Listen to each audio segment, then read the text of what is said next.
Welcome everyone, I'm Shirley, and in this three-part video series, I'm going to be offering you a range of different strategies and techniques to help you learn how to regulate your nervous system back to a place where it's working with you rather than against you.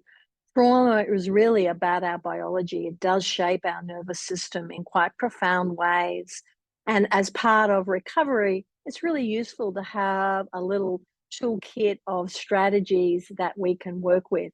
In this first video, we're going to be looking at how do we maintain a healthy, optimally engaged nervous system so we can be in life, we can be able to make choices and decisions in the moment without having to over strategize or over navigate how I'm going to move in the world.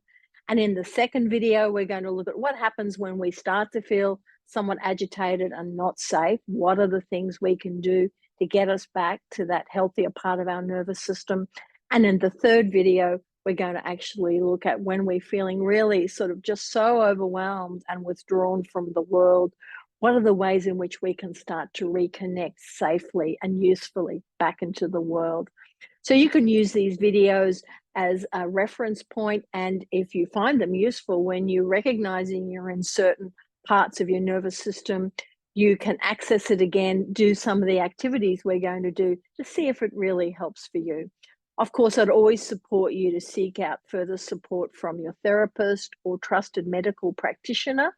But these are things that are very useful over time. I found them very useful when working with clients, but more importantly, really useful for managing my own nervous system.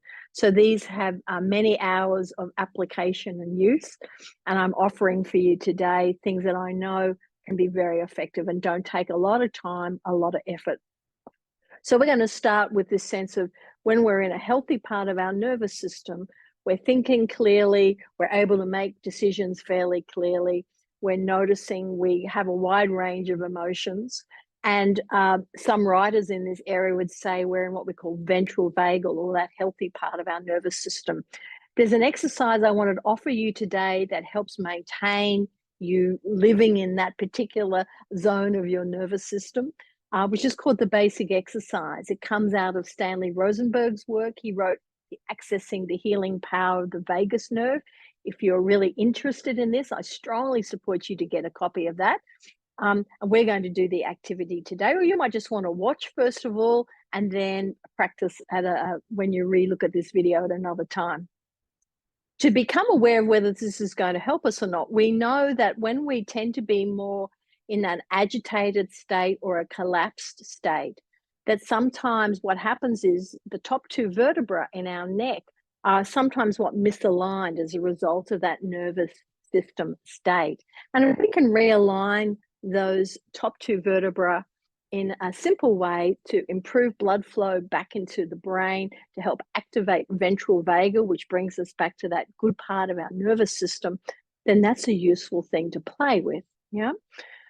So to check where we might be, sometimes we might notice compromised neck flexibility. You might notice you grind your teeth at night. You might notice you get tension headaches. This may all be to do with these top two vertebrae in your neck not actually being in good alignment.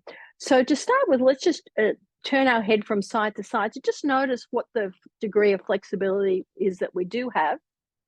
Please don't move into any pain. So your movement may not be as big as mine, or it may be bigger. You might have more neck flexibility. We can go sideways or we can go up and down. Just notice how much movement do I have in my neck. We're going to test that again after we've done the basic exercise.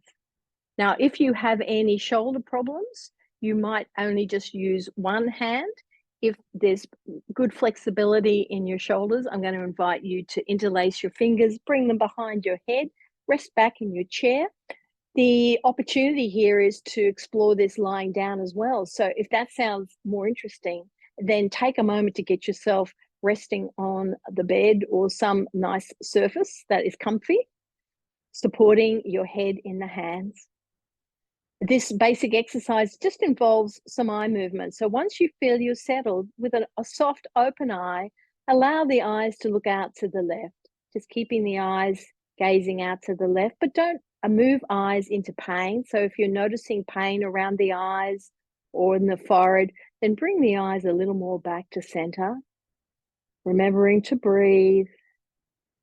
And if it's okay, we're going to rest the eyes here just for 2 or 3 more breaths. And in resting the eyes here, you might notice some changes in breath. You might notice the breath deepen. You might notice yawns. You might want to sigh.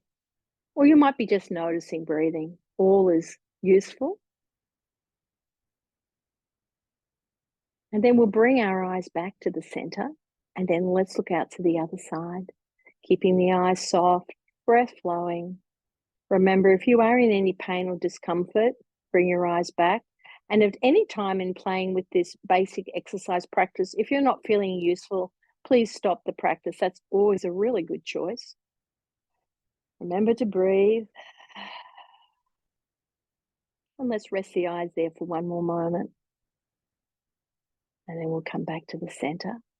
Let's bring the hands down. Just take a moment to notice. I often feel like I want to roll my shoulders after doing that.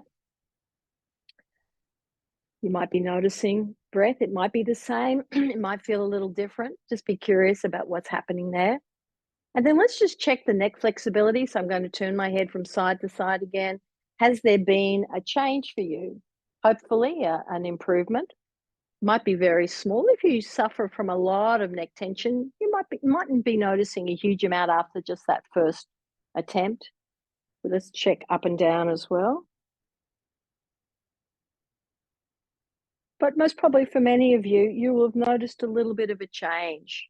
And that means that the top 2 vertebrae have realigned a little. When we move our eyes that way, we're actually accessing deep occipital muscles at the base of the skull, top of the neck, which then, once those vertebrae are back in alignment, allows more blood circulation into the head, which actually ensures that the vagus nerve gets plenty of blood and innervation, and that we're more likely to be able to access that ventral vagal optimal zone. I hope that you found that useful. And if you have any questions, I'd really strongly support you to seek out Stanley's work and explore the basic exercise a little more. Thanks, everyone. See you in video 2.